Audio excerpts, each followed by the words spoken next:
Hey everybody, welcome back to Race of History. We are going to get into the video Boatlift, an untold tale of 9/11 resilience. This was put out on the Discord yesterday, and I wanted to do a reaction to it. So I'm really interested to get into it. I want to know what it says, and so let's go ahead and jump into it.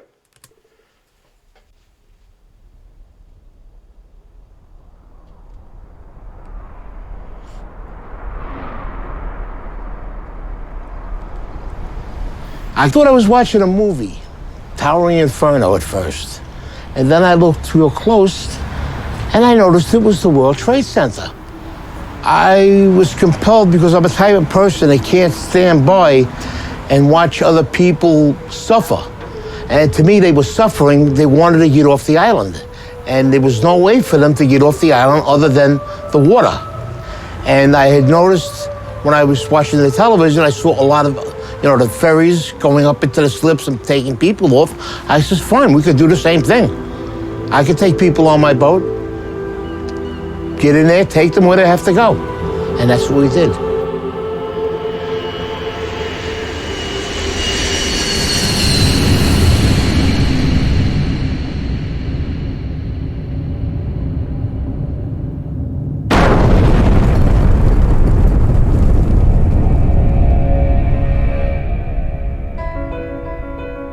On the morning of September 11th, when the towers came down, millions of people ran for safety. Hundreds of thousands of them ran south to the water's edge. That's when they realized that Manhattan is indeed an island, and that they were trapped. They were feeling helpless, and that's the worst feeling in the world. What was a person on the ground gonna do? Buildings were down. There were people laying under the rubble of the building. Firemen, civilians. My wife was there, and I turned around. I says, I've got to go do something. Just like that. And she looked at me. She says, what are you going to do, you maniac? I says, I'm going to take the amberjack up into the city and help. She says, but what if they're attacked again? I says, well, then that's something I have to live with. I says, I have to do what I have to do. I says, and nobody can stop me right now. Even if I save one person or I rescue one person, that's one person less that will suffer and die.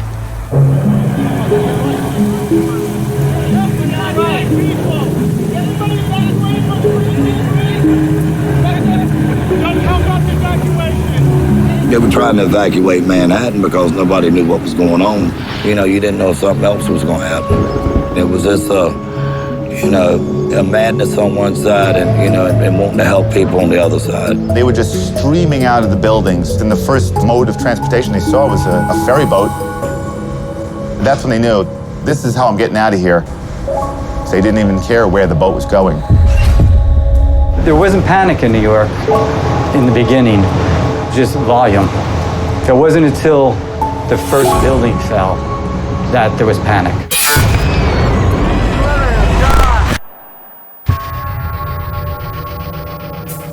You heard the building go down, but we're in the slip, so we can't see it. That's when we started letting go, and then all of a sudden, engulfed. You couldn't see anything. People were actually... Jesus. So for context, I was old enough at the time to remember this. I watched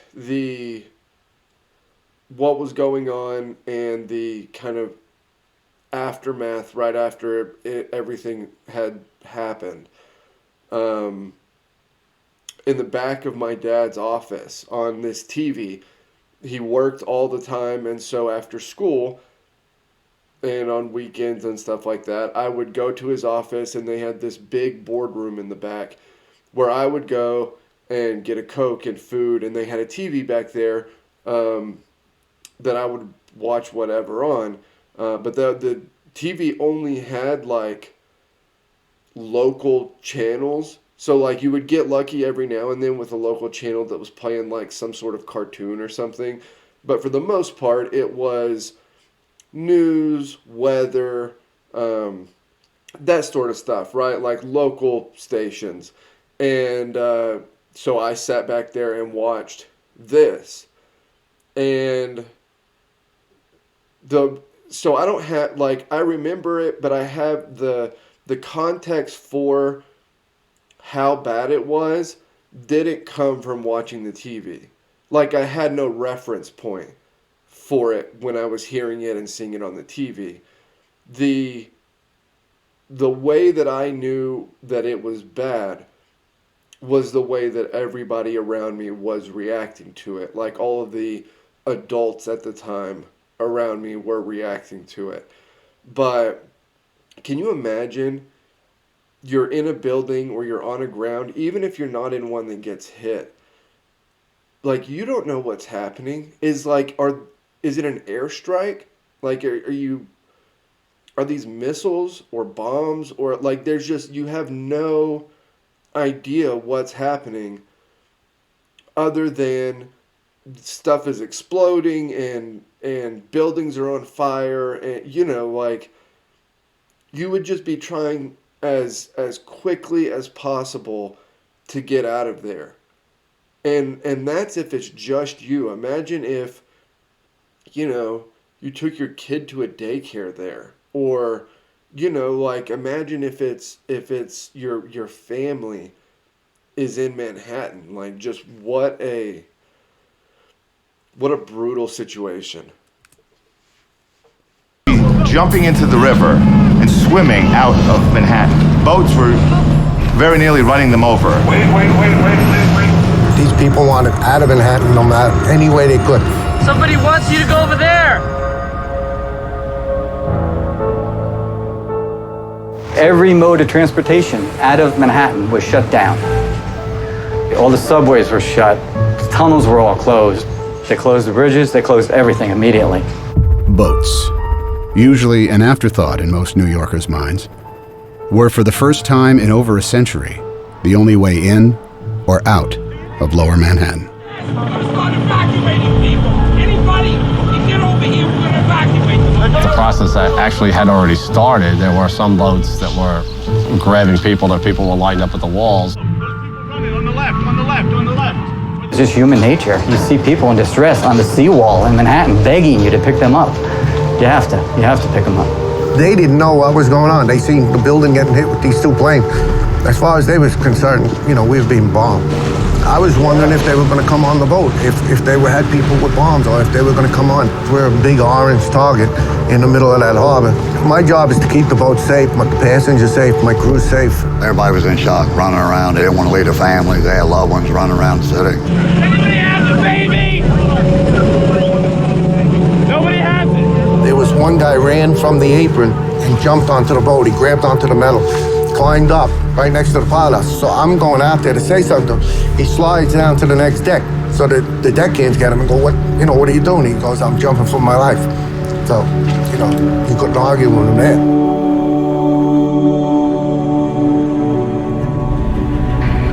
There was a small boat that was at the lower tip of Manhattan.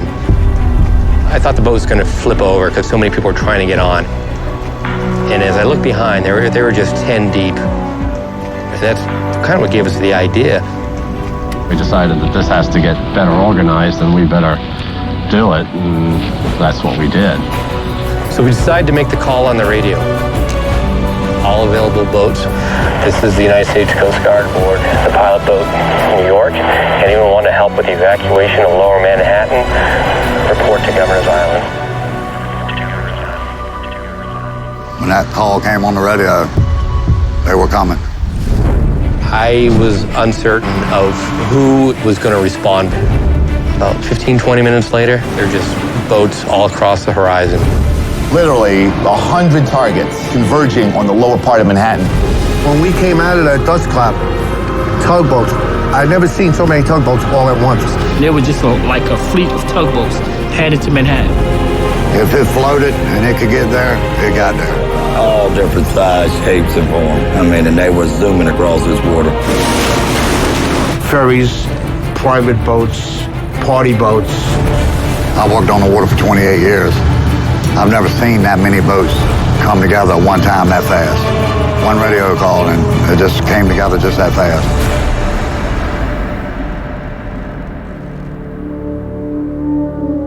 Hundreds of boats converged on the city, leaving the sun-bathed harbor behind them.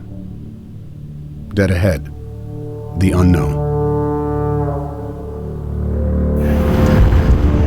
That was something I won't forget. It was just low, dark, acrid, black smoke.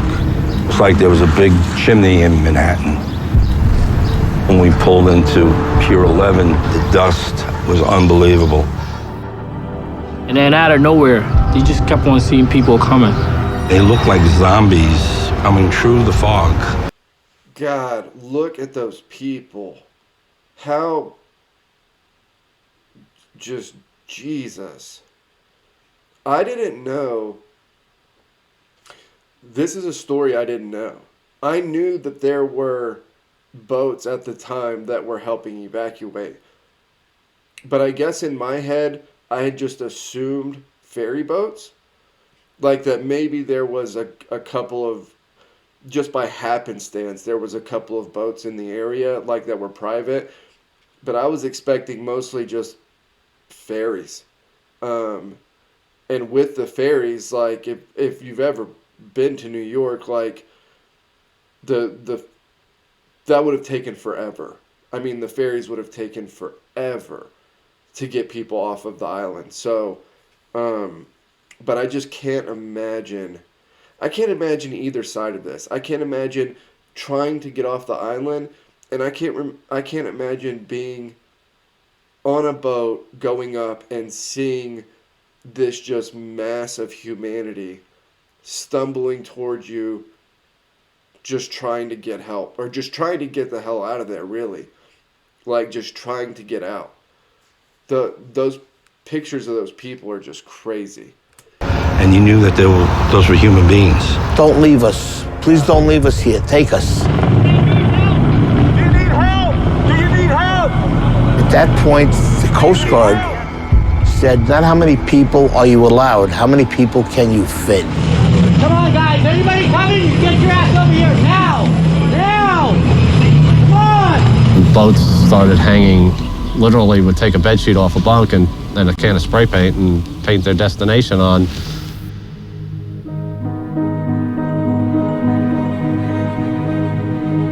Some of these people never been in the water, never been on a boat before. Housewives, workers that do windows. We had executives. And the thing that was the best, everyone helped everyone. I want you to hold my hand. Come on board. Get inside. One at a time. Get inside. I saw 4 businessmen lifting up an old woman with a seeing eye dog, a German Shepherd, and they lifted her up like a surfboard and passed her over the handrails. When we would carry a load of people over, and there was somebody standing there that seen their husband or wife, you know, that made us feel even better, you know. Well, at least we got 2 back together, you know. Just keep on going, you know. The guy that works at the ferry, he's a welder. His son was on my boat. He actually came up.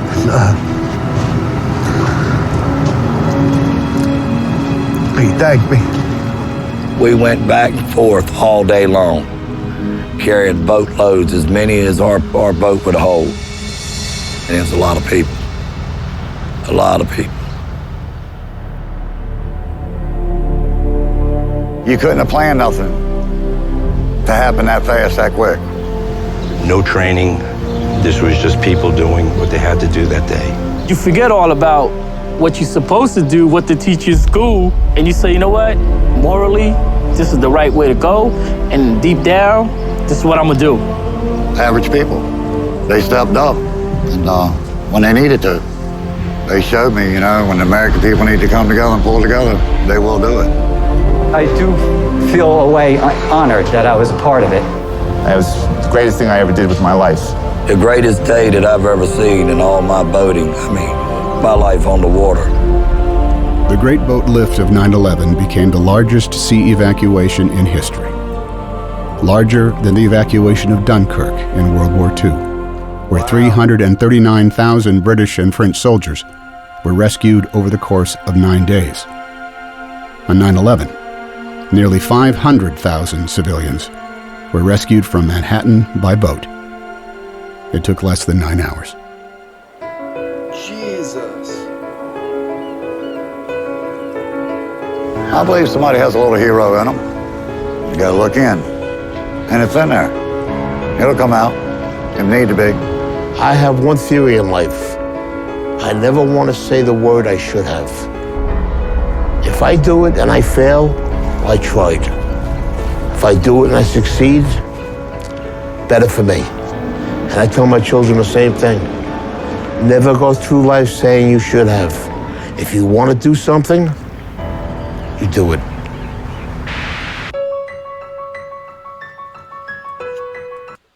Man, that was a good video. I have weird, you know, you have these things from when you were younger that you remember and you know impacted you in some sort of way, but you don't really know what that impact is. 9/11 is one of those things that I have like this weird emotional, like it left an emotional impact on me that I don't really think about when discussing 9/11, right? Like I can talk about this stuff a lot, but when I see stuff from 9/11, it very quickly starts to get me kind of emotional. So it's kind of a weird thing there, but yeah, that was a terrible day, obviously, but kind of a feel good story of people deciding that they were going to help, you know, and putting themselves in what was a very dangerous situation in order to do so. So that was a really good video. Boatlift, an untold tale of 9/11 resilience. As always, like, comment, subscribe. Help me keep building the channel over here. And I will see you all next time.